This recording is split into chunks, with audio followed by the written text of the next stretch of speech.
Välkomna till Nyheter på lätt svenska. Här kan ni träna er hörförståelse med nyheter upplästa med tydlig och långsam röst. Dessutom finns det bilder som hjälper er att förstå nyheterna bättre. Glöm inte att sätta på undertexter på svenska eller på ditt hemspråk. Dagens första nyhet handlar om att en kvinna ska ha sålt barn till IS.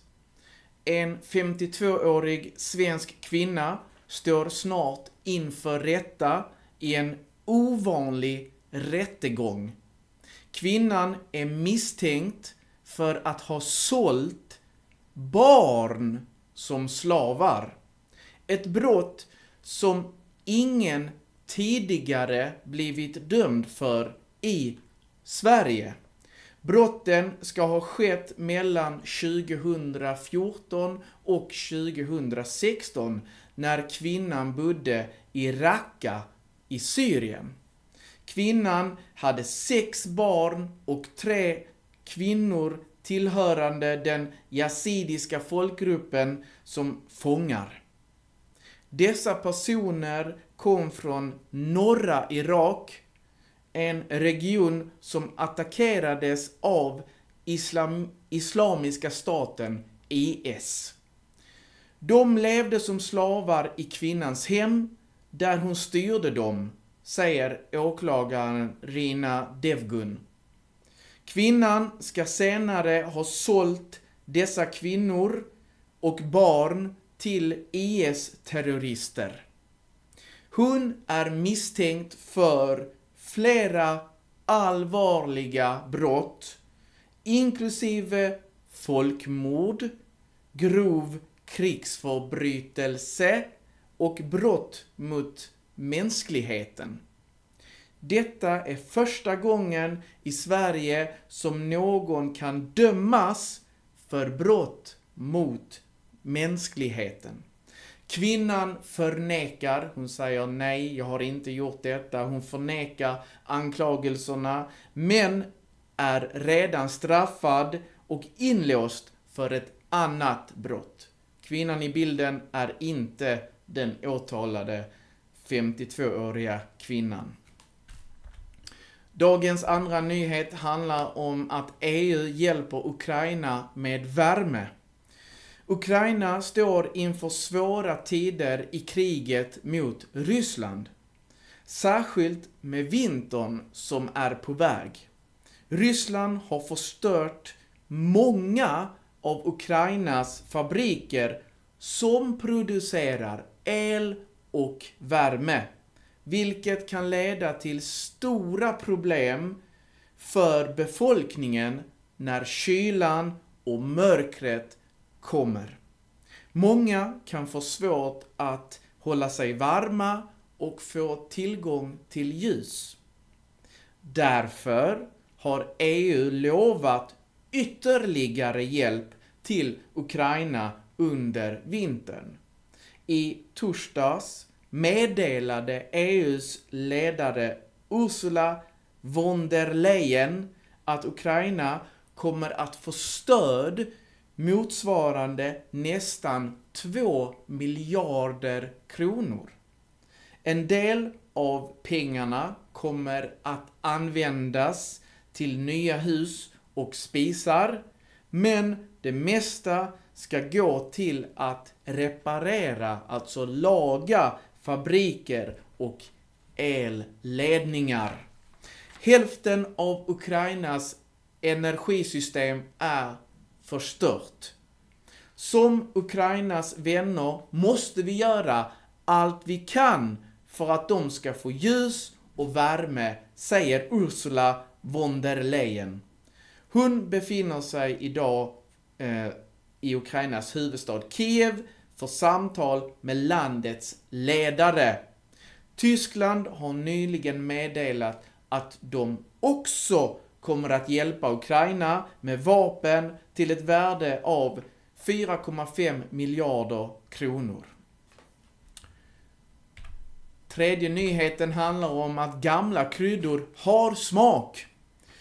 Många människor har gamla kryddor hemma och även om datumet på förpackningen visar att de är gamla blir kryddor faktiskt inte dåliga.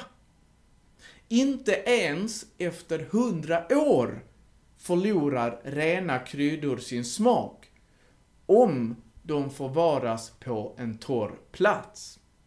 Detta blev tydligt i en tävling i våras där man letade efter Sveriges äldsta krydda. Mikael Nilsson från Träslövsläge i Varbergs kommun skickade in en påse med peppar som visade sig vara över 100 år gammal från 1910 eller 1920-talet. Forskaren Rickard Tellström, som forskar om mat, hjälpte till att bekräfta kryddans ålder. Mikael fick också chansen att smaka på en måltid tillagad med den gamla pepparn och han beskrev maten som jättegod. Tävlingen anordnades av företaget Matsmart och Anna Hultqvist som arbetar där hoppas att tävlingen ska få fler att tänka på hur vi ser på datummärkningar på mat. Maten är inte alltid dålig bara för att den har passerat ett visst datum. Det bästa är att lukta, smaka för att avgöra om maten fortfarande är bra, säger Anna Hultqvist. Då går vi vidare med dagens sista nyhet som handlar om att en svensk film tävlar i USA om att vinna en Oscar. Den svenska filmen Den sista resan ska tävla om en chans att vinna det prestigefyllda priset Oscar.